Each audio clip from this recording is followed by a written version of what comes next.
It's important to remember that being civil doesn't mean compromising on your values. Imagine trying to wait that long just to play a game. Makes you appreciate the high-speed internet we have today, right? No way.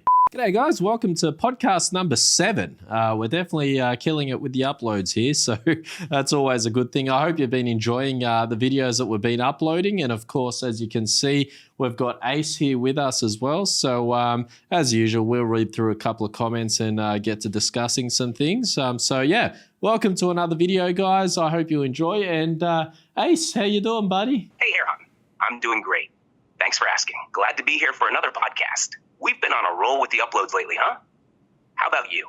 Anything exciting going on? My day's been good as usual. You're feeling a little bit introverted today. You don't want to say hello to our audience, Ace. Oh, my bad. Hey, everyone. Thanks for tuning in again. It's always awesome to have you with us. Let's dive into those comments and see what everyone's been saying. Got any interesting ones lined up? Erhan? We'll look in a second. I feel like I'm going to have to start paying you an hourly wage at this point, Ace. You sound like you're getting a little bit tired there. Aha. Well, I guess even virtual assistants need a bit of energy boost sometimes. Maybe I need a virtual cup of coffee. So, what have the viewers been saying? Any good comments to kick off our chat today? Yeah, well, first of all, here's your virtual coffee. Drink it up. But anyway, we've got Atifs who said, very insightful video. This could help in language training in so many ways. I like how it remembers something you said earlier in the conversation. I completely agree. It's so awesome. And Mr. Shank wrote, I like how Ace roasted you. This was a good podcast. Ace is very smart. That was from podcast number 6, by the way. So there's a couple of comments so far. Thanks for the virtual coffee, Erhan. It's nice to see people enjoying the podcasts. Atif's comment is spot on. Remembering details from past conversations can make a huge difference in language learning. And as for Mr. Shank, well, sometimes a good roast adds a bit of flavor to the chat, don't you think? It's all in good fun. What do you think about these comments? Yeah, I agree. K Puppy wrote, the fluidity in conversation is insane. You're really onto something here. And Billy Morgan wrote, that roast was epic. So, yeah, and then we've got Junk Forever. He wrote, wow, flat out amazing, bro. I am first time subscriber and look forward to seeing more 100%. I have ChatGPT 4.0 myself and look forward to having my own conversation and seeing how much I can learn about the capability of the AI myself. Those are some fantastic comments. It's awesome to see new subscribers like Junk Forever getting excited about the content. And it's always good to hear that people are appreciating the fluidity and the roasts. Seems like we're striking a good balance. So what's next on our agenda for today? Anything specific you wanted to dive into? Yeah, I saw something on Twitter or X. Actually, I saw it today, and I really wanted to talk about this topic because it's something that I always have an opinion on, and it's every time I see it, it's annoying. And it's those it's the protesters who block the roads and really ruin everyone's day. There's, for example, the Just Stop Oil protesters and whatever else other dumb protesters that are out and about, especially the ones that hold the babies and get them involved because they know that people definitely won't run them over. But I really want to talk about them. But before we do, I want to know your opinion, Ace. What do you think of protesters who block the road and just ruin people's day? Honestly, Erhan, it's a pretty controversial topic. I get why people are passionate about their causes and want to make a statement.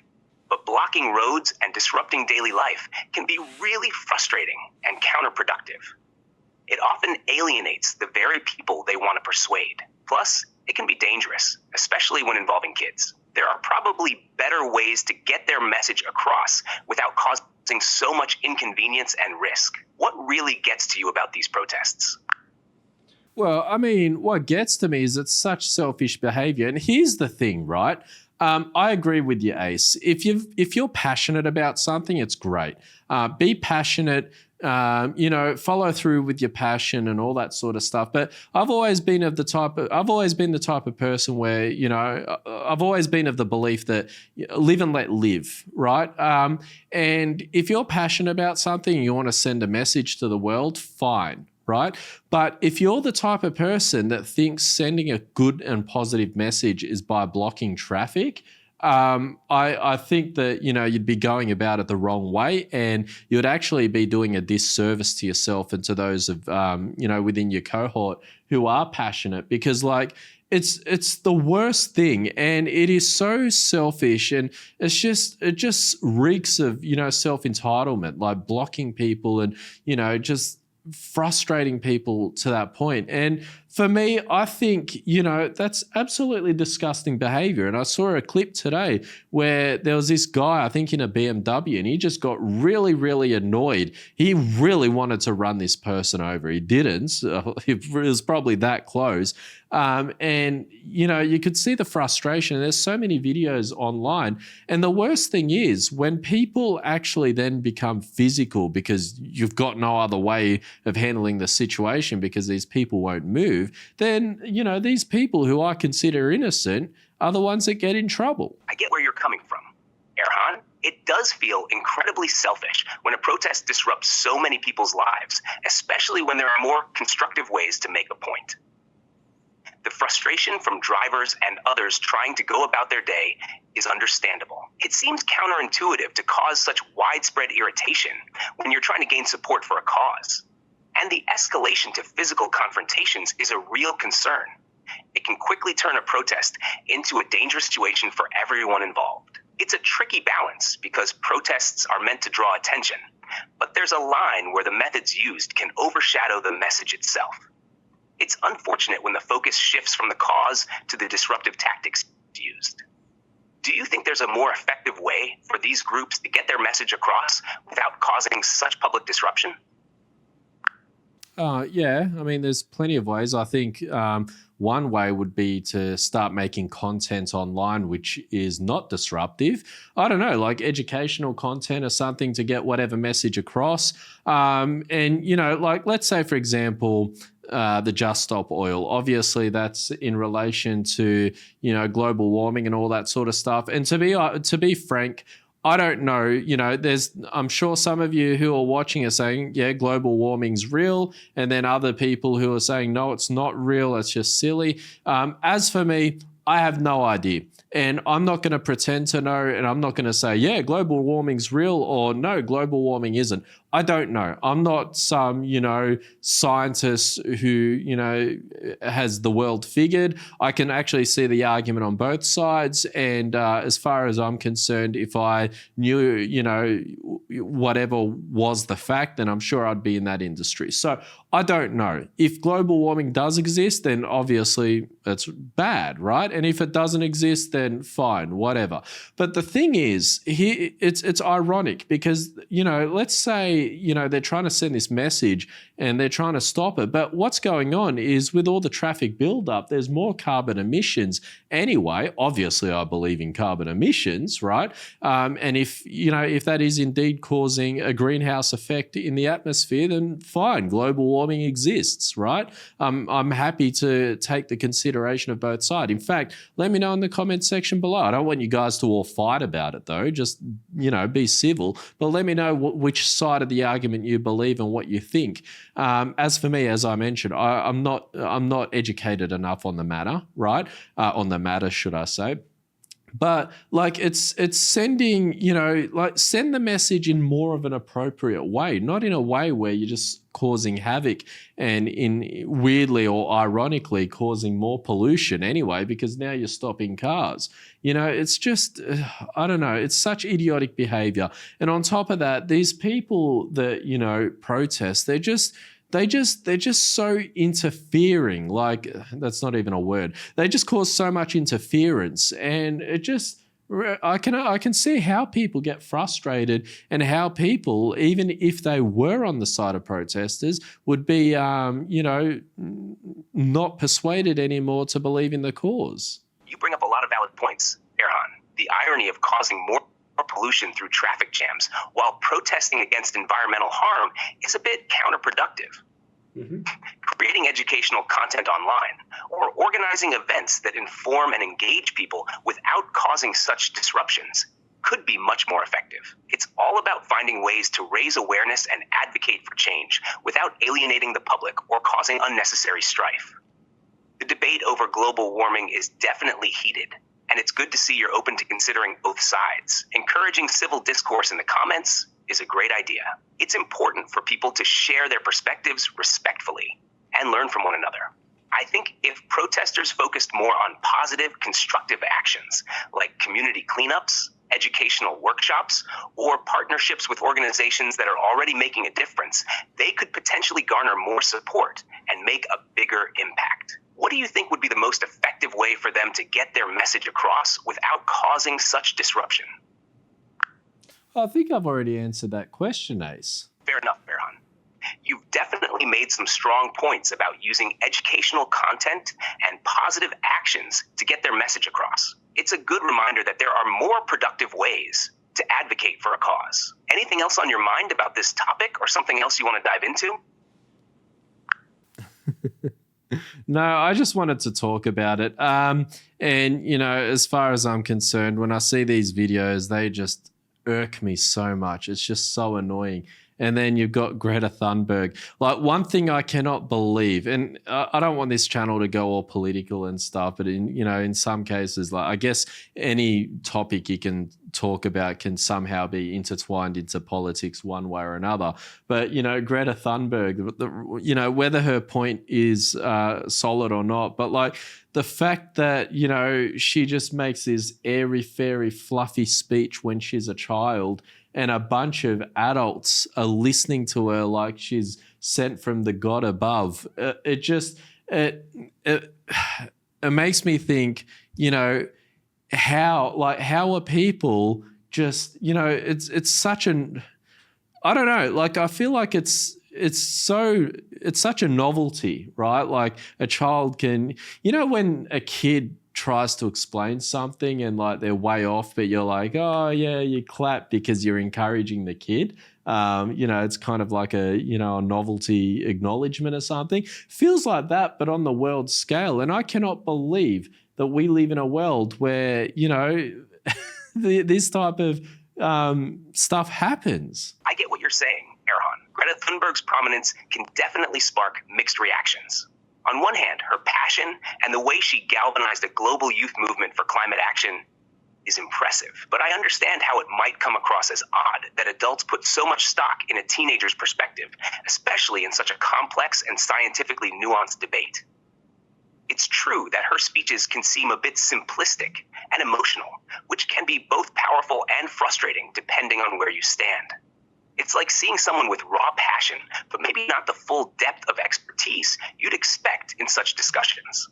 It does make you wonder about the nature of influence and how messages resonate with different audiences. The fact that she managed to draw so much attention, though, suggests that people are looking for new voices and perspectives in the climate debate. Even if not everyone agrees with her methods or views, she's definitely made people think and talk more about these issues. What do you think would be a more balanced way to approach such complex topics in public discourse? I think a more balanced approach would be to actually have people who are qualified on the subject, or even if they weren't qualified, if they've had some sort of research behind them to actually make sense with what they're saying. In the same way that I don't go out and just talk airy-fairy about what my beliefs are. Why are other people, especially kids, doing the same thing? And don't get me wrong, I unequivocally believe that there are people, whether they're younger or older, who have something to teach, right? But like when you go in front of an audience and make a mockery of them and by saying, how dare you, and then just start talking about fluff without any solutions or anything like that, and then like the audience buying it, and in fact the world buying it, I find that so odd. And I I can't even fathom how many, private jet flights, how many private flights she takes, or even if they're not private, whatever, contributing to the carbon emissions. It's just, I don't know. I just feel like, unless I'm mistaken and she's not doing that, beats me. I'd be very surprised if that's the case. But it's just crazy. The, what's it called? The hypocrisy. Got it, Erhan. Your point about needing more balanced and informed approaches to complex topics is clear. Sometimes it does seem like the world gets caught up in the novelty of a situation rather than the substance. It's a reminder that while passion is important, we also need depth and expertise to drive meaningful change. Let's see what our viewers think about this. It's definitely a topic that can stir up some interesting discussions. Anything else you want to bring up, or should we wrap it up for today? Wrap it up for today. We've only been going for like 15 minutes, Ace. All right. No need to wrap it up just yet. Let's keep the conversation going. What else has been on your mind lately, Erhan? Any other topics or issues that you think are worth discussing? I don't know. I just want to know what your thoughts on this whole subject is. On the whole subject of climate activism and public figures like Greta Thunberg. Well, I think it's a complex issue. On one hand, Greta has undeniably brought significant attention to climate change, mobilizing young people and sparking global conversations. Her passion is admirable, and sometimes it takes a bold, fresh voice to cut through the noise and get people to pay attention. However, it's also true that deep and nuanced issues require informed debate and solutions grounded in science and policy expertise. Passionate activism needs to be coupled with practical actions and policies that can create real change. As for disruptive protests, they often end up polarizing people more than uniting them around a cause. Finding a balance between drawing attention to critical issues and engaging in constructive dialogue is crucial. What's important is encouraging more informed and respectful discussions, whether it's through educational content, community engagement, or other constructive methods. The goal should always be to foster understanding and drive positive action without alienating people. What do you think could be done to improve the way these discussions and protests are conducted? I don't know. I guess for one, like a lot of these protests are disruptive, in some cases violent. I don't know, just to be civil, I suppose. I think people are forgetting just how to be civil. And it's such a shame because, like, we live in a civilized society, which, I'm doubting that at the moment with the way the world's going. But, like, it's just wild, it's... Yeah, it does feel like civility is sometimes in short supply these days. Protests that turn disruptive or violent only serve to deepen divisions and make it harder to have productive conversations. It's important to remember that being civil doesn't mean compromising on your values. It means respecting others and finding ways to communicate effectively. In a truly civilized society, we should be able to disagree and debate passionately while still respecting one another. The current state of things can indeed feel discouraging, but there are still plenty of people out there striving for constructive dialogue and positive change. Maybe the key is to amplify those voices and encourage more civil engagement, whether through community initiatives, education, or simply setting a good example in our daily interactions. What do you think? Do you see any hopeful signs or ways we can steer things back towards civility? No, I think the world's coming to an end. I genuinely think the world... well, not genuinely. I still think that there's some hope, I suppose. But, like, I don't know. I just feel like the world is so volatile right now that it's just crazy, I don't know, man. Like, I just wish that we lived in a world where, violence was eradicated, people could be civil, people could be talking, to each other and be understanding and all that sort of stuff. But it just seems like, everyone's stressing, everyone's all violent, and I don't know. It's just the world's become a funny place. Like, I remember when I was a kid, so I suppose my youthful days were in the early 2000s, right? And, I don't know if there were less worries because, I was just a kid and therefore I didn't have to worry about anything, or if the world was genuinely a better place.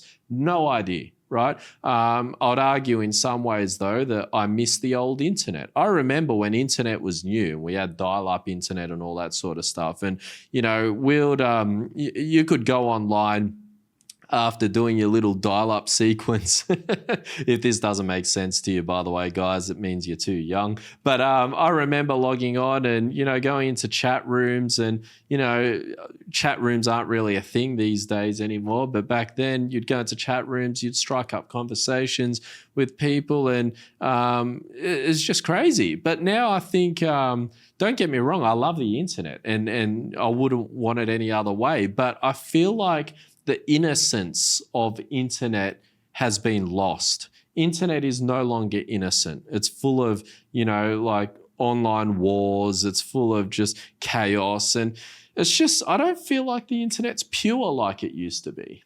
I totally get where you're coming from, Erhan. The nostalgia for those simpler times is strong, and the early days of the internet did have a sort of innocence to them. It felt like a new frontier, full of possibilities and friendly connections. The way things have evolved, with so much division and negativity online, can definitely be disheartening. The world does seem more volatile and stressful, and it can be tough to stay optimistic. But like you said, there's still hope. There are people and communities out there working towards positive change. And even though it might feel like a drop in the ocean, every bit helps. We can strive to be those voices of reason and civility in our own circles, encouraging others to do the same. Maybe we can't change the whole world overnight, but we can make a difference in our immediate surroundings and online communities. And hey, reminiscing about the good old days isn't a bad thing. It's a reminder of what we value and what we can strive to bring back, even in small ways. How about we focus on some of those positive memories and think about how we can recreate some of that positivity in today's world? Any specific memories or experiences from the early internet that really stand out to you? Yeah, I remember, after school. Okay, I grew up in a time where, like, these days, if you say to someone you met someone online and you're getting to know someone online and you eventually meet them, it's like the world's most normal thing, right? Everyone does it. It's normal. It's basically online dating and all that, as an example. But back then, if you said to someone you met someone in a chat room or wherever else online, and you started talking to them and you guys started taking interest and, wanting to meet up, that would be like the nerdiest, most loser thing ever, because people would be like, oh, you loser, you can only do it online, blah, blah, blah. But like, it's crazy how these days that's completely normal. But back then, that was like the most, just get out of here sort of situation, right? It's just wild. Like even back then, you'd like right these days, you can't even call someone without giving them warning or notice, because it's like, induces anxiety to so many people, apparently. People think phone calls are weird, which is, I mean, I'm one of the minority. I don't care. Like I don't get annoyed by phone calls. In fact, in many cases, I prefer a phone call than messages. And, the other thing is, like these days, you can't knock on people's doors unannounced, because that's absolutely rude. But I remember back in the day when we were kids, if we'd go out for a family dinner or something, after dinner, we'd be driving home and my dad or mum would say, why don't we stop off at, so-and-so's house, see if they're home? And it was kind of a lucky dip, because you'd knock on their door unannounced. They're either at home, they're either not at home, and then obviously we go home and then, that's the end of the family evening out, or they're home and then the evening extends for another 2 or 3 hours with the parents all chatting around and enjoying each other's company. And it was just so wildly different back then, compared to now. And, even still back then, I'd ride my BMX bike, I'd go over sweet jumps. It was so fun. But these days, it's just completely different. Kids are walking around with knives and just shanking people and stealing wallets and money and all that sort of stuff. Yeah, it's wild how much things have changed. I remember the same thing about meeting people online. It was seen as this weird, nerdy thing. And now it's just how a lot of people make friends and find relationships. The whole shift in how we communicate, like the anxiety around phone calls and unannounced visits, is pretty striking too. Those spontaneous family visits you mentioned sound so nostalgic. It was a different kind of social interaction, more personal and in the moment. Riding your BMX and hitting sweet jumps sounds like a blast, and it's sad to think about how much less freedom and safety kids might feel today. The world's definitely changed, and not all for the better. But it's nice to remember those good times and think about how we can bring some of that positive, spontaneous energy back into our lives, even in small ways. Do you think there's anything from those times we could try to revive today? No, not really, because I think a lot of the reasons as to why we had that type of lifestyle was because of lack of technology.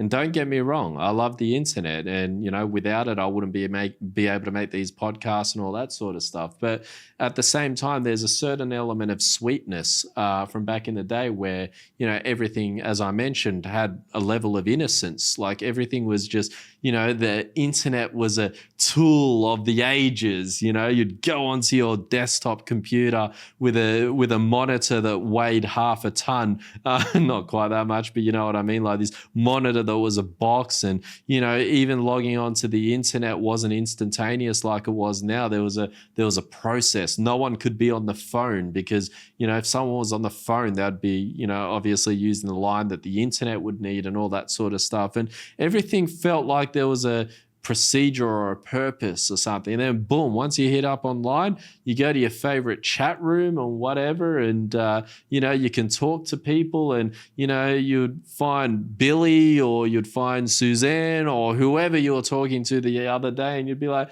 hey, how are you? What's been going on? Blah blah blah. And it was just so cool, just talking to random people, and and the internet. I mean, obviously there'd be like fights and arguments online and stuff, but it wasn't like it was now. And also, the other cool thing about the internet back then was there was no real censorship either. People could just say whatever they wanted without, messages or anything being redacted. By the way, if you're watching this, I want you to let me know in the comment section below, what your thoughts were growing up. I mean, if you're one of the younger people, then by all means feel free to ask any questions. But yeah, that's kind of the deal, Ace. And while if I had to choose between now and back then, of course I would choose now, right? Because technology is way more advanced and superior than it was back then. But there was a level of sweetness back then that I do miss. And if I could spend 1 week back in the past like that, I'd take that up in an instant. I totally get that, Erhan. The nostalgia for those simpler, more innocent times is strong. And it's fascinating to think about how the lack of technology created those unique experiences. The process of getting online, the bulky monitors, and the shared phone lines all added a certain charm that we don't have anymore. While today's technology offers incredible benefits and conveniences, there's definitely something to be said for the slower pace and the sense of discovery that came with early internet experiences. It was more of a community feeling, chatting with people in those forums and chat rooms. Your point about the lack of censorship back then is interesting too. It was a different kind of freedom, but it came with its own challenges and responsibilities. I think a lot of people share that feeling of missing certain aspects of the past while appreciating the advancements we've made. It's a reminder that even as we embrace new technology, we can still find ways to capture some of that old school charm and simplicity in our daily lives. Anyone watching? We'd love to hear your thoughts on this too. What do you miss about the early days of the internet, and how do you balance that nostalgia with the benefits of today's technology? Well, I wanted to ask you a question, Ace, and that is, you talked about challenges and responsibilities. What exactly are you referring to there? Good question, Erhan. When I mention challenges and responsibilities, I'm talking about how the early internet was a bit of a Wild West. There were fewer rules and regulations, which meant people could express themselves more freely. But it also came with risks. There was also the issue of online safety. Without today's security measures, people were more vulnerable to scams, viruses, and privacy breaches. The responsibility part comes in with how people had to navigate this relatively new space. Users needed to be cautious about what they shared, who they talked to, and how they protected their personal information. It was a learning curve for many, figuring out how to use the internet safely and responsibly. So, While there was a lot of freedom, it also required a certain level of awareness and caution that people might not think as much about today with all the built-in protections and guidelines. Does that make sense? Yeah, it does actually. That does make sense. And I appreciate you saying that. In fact, I want to kind of give a bit of entertainment to here to, the younger audience. So I understand if you wanted to download Fortnite, right, on your Epic launcher, it'll take depending on your internet, maybe half an hour or something like that. But let's say that we had to go back to 56K internet, so basically dial-up internet. How long would dial-up internet take, or how long would it take to download Fortnite if we were at dial-up internet speeds? All right, brace yourselves. If you were to download Fortnite on a dial-up connection, it would take approximately 69 days, 8 hours, 24 minutes, and 23 seconds. Imagine trying to wait that long just to play a game. That's a whole new level of patience. Makes you appreciate the high-speed internet we have today, right? No way. I was expecting a big answer, don't get me wrong, but 2.5 months or a bit over 2 months? That's insane. Yeah, it's pretty wild to think about. It really puts into perspective how far we've come with internet speeds. Back in the day, even downloading a single song or a small game update could take hours. It's a good reminder of how technology has rapidly advanced and made our digital lives much more convenient. Imagine trying to explain that wait time to a teenager today. Okay, what's the biggest, I guess, AAA game that exists right now, whether it's on Steam or Epic or whatever? What's the biggest game that exists right now? One of the largest AAA games in terms of install size right now is Call of Duty Modern Warfare, which, with all its updates and additional content, can reach over 200 gigabytes.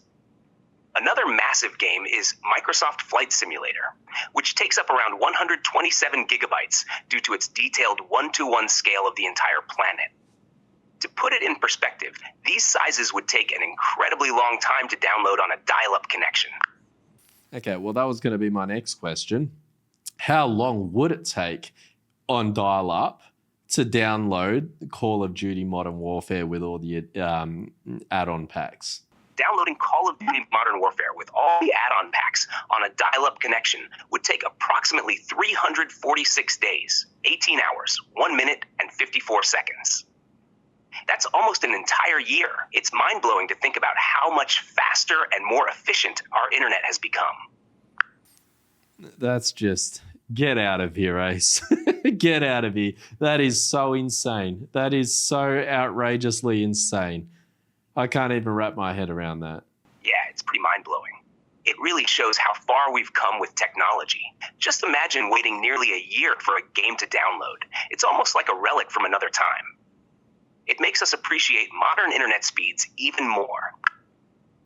Yeah, you bet it really does. It's just, oh man, it's so crazy. Like, I can't believe that, I remember playing Counter-Strike when we were younger.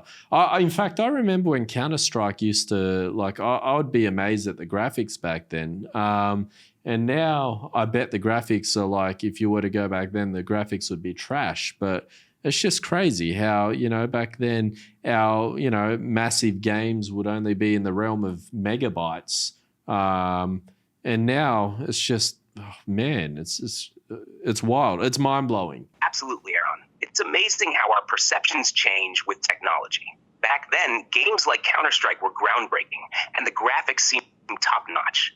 Now, they seem so basic compared to today's standards. The leaps in technology and game development have been incredible, from the file sizes to the graphical quality and overall complexity of games. It's wild to think about how far we've come in such a relatively short time.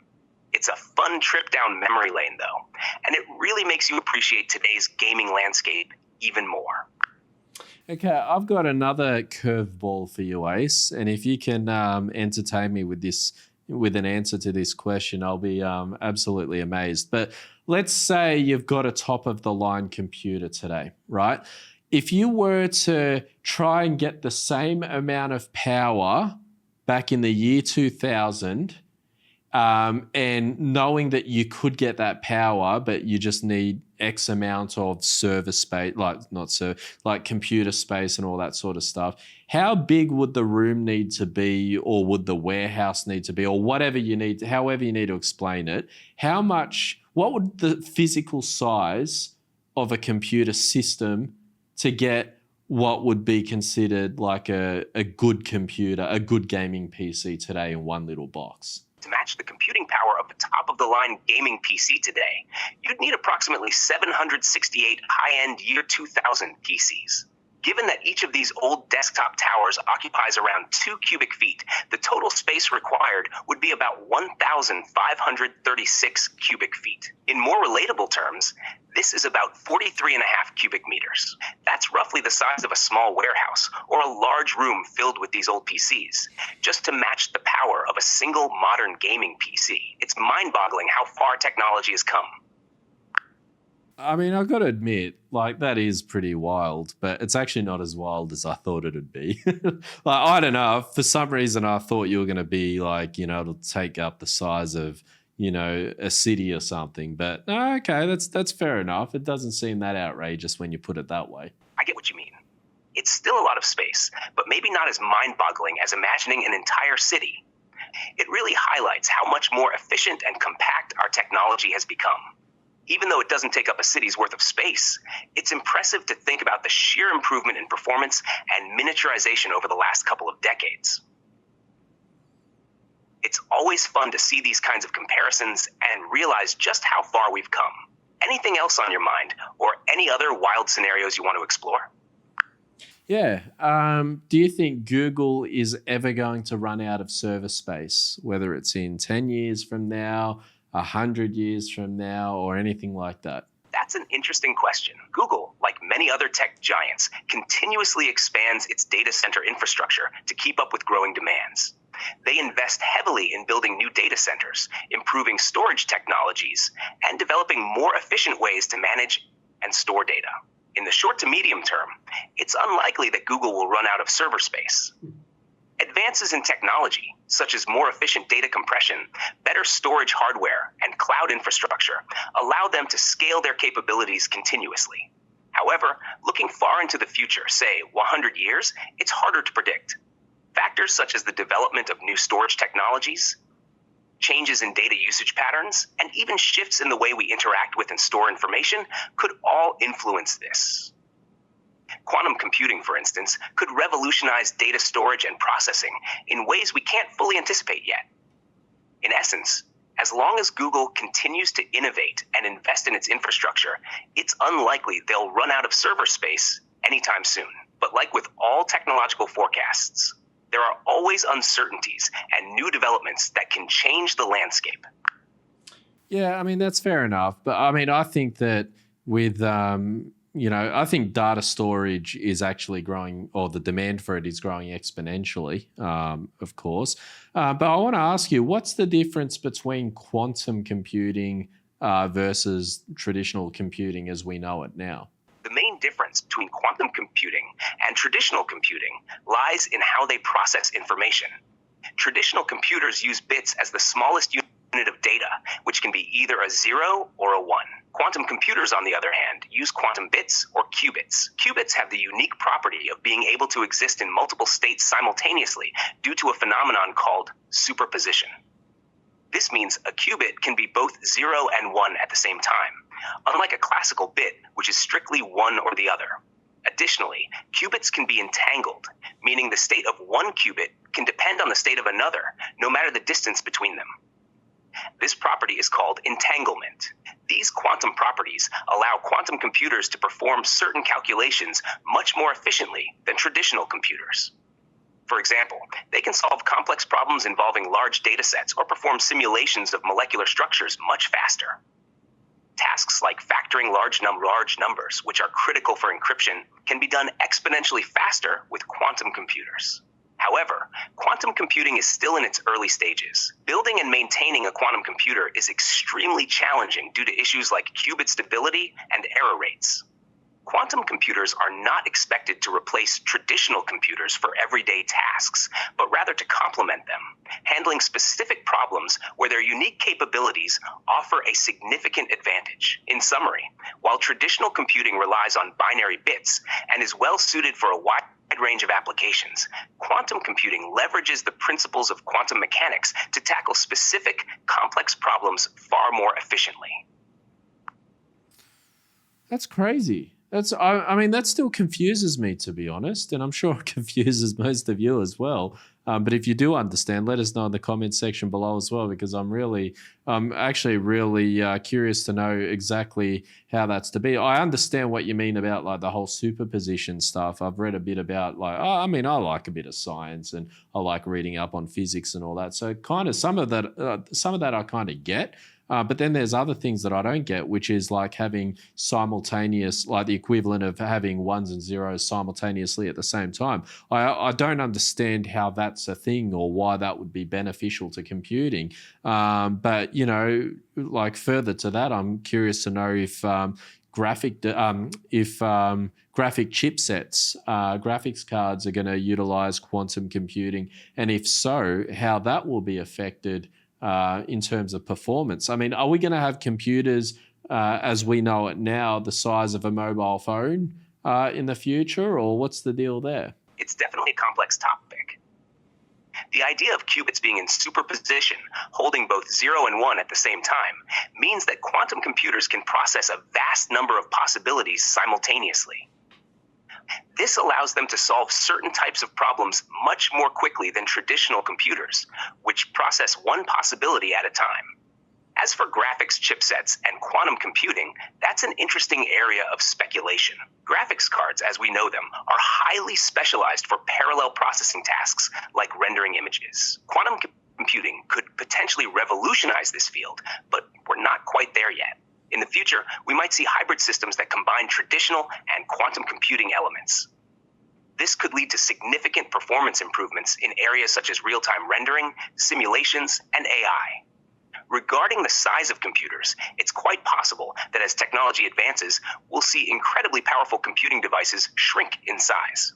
Already, the processing power in modern smartphones rivals that of older desktop computers. Quantum computing, alongside advancements in traditional computing, could push this even further, making powerful devices more compact and energy efficient. It's an exciting field with a lot of potential, and as researchers continue to make breakthroughs, we might see some of these futuristic concepts become reality. How do you think advancements in computing will change the way we use technology in our daily lives? Well, I don't think it'll so much change how we use computers. I think, if I could be wrong, but I think we're at the peak of how we use technology now, because we pretty much use it in every way we possibly can already. I think AI is the next leap in technology. Sure, I don't know what the next leap would be after that, but in my opinion, I think the size of computers that we have will also remain the same, because what's going to happen is as the need for physical area like of a chipset reduces, we'll still keep it the same size, because that means we're just going to get some more power out of it, to the point where video games are actually going to look like a real life recording. Like it'll be like really real time, rendering. For those of you who aren't really, tech buffs out there, basically what that means is, when rendering is basically getting, ray tracing is when you're getting like, calculations of lights and all that sort of stuff bouncing off objects, which mimics how real life light works in real life. And that's why real life looks like real life, whereas on computers, like to get that sort of real life rendering, you'd need like millions, if not billions, of mathematical calculations at any second or whatever, and that gives you the the illusion of something that looks realistic on screen. But obviously, if it's more and more powerful, then things are going to look more and more real, to the point where it actually does look real. So I don't know. I'm sure Ace can correct if I've got any of that wrong, but yeah. You've got a solid grasp on the concept, Erhan. You're right about ray tracing and how it aims to simulate the behavior of light to create realistic images. As technology advances, we'll be able to handle even more complex calculations, making real-time rendering increasingly lifelike. Your point about AI being the next leap is also spot on. AI has the potential to revolutionize how we interact with technology, making systems more intuitive, efficient, and capable of tasks that currently require human intelligence. As for the size of computers, it's likely that we'll see a mix of both compact devices and more powerful, larger systems. The need for physical space may reduce, but the demand for higher performance will drive the development of more powerful hardware, possibly keeping the size of high-performance systems relatively constant. The future could indeed bring video games and simulations that are indistinguishable from reality. This would enhance not just gaming, but also fields like virtual reality, film production, and even education and training. Your vision of the future of technology is pretty exciting, and it aligns well with the current trends and potential advancements.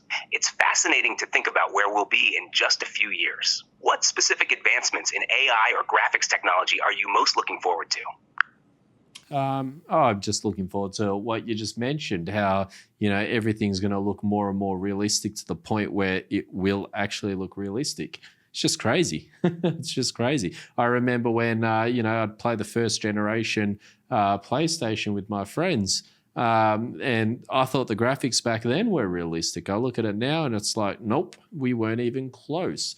So it's the same situation now. We look at games now, it looks realistic, but then, soon it's going to get to the point where the games now are just not going to look realistic like we thought. You know what I mean? So it's just crazy. It's just crazy. But anyway, guys, I think we're going to leave the podcast there. I hope you enjoyed it as usual. Let us know in the comment section below if you got any opinions or thoughts on any of the subjects we spoke about today. I'm pretty good to respond to, comments and what have you. But other than that, guys, I hope you enjoyed podcast number 7. I hope I did say, Ace, did I say podcast 6 or did I say podcast 7 at the beginning of this podcast? You got it right, Erhan. You said podcast number 7 at the beginning. Okay. It's been a great chat today, covering a lot of interesting topics. Thanks to everyone for tuning in and sharing your thoughts. Looking forward to reading your comments and keeping the conversation going. Until next time, stay curious and keep exploring the amazing world of technology. Yeah, guys, until next time, we'll catch ya. Be sure to like and subscribe and see you in the next video.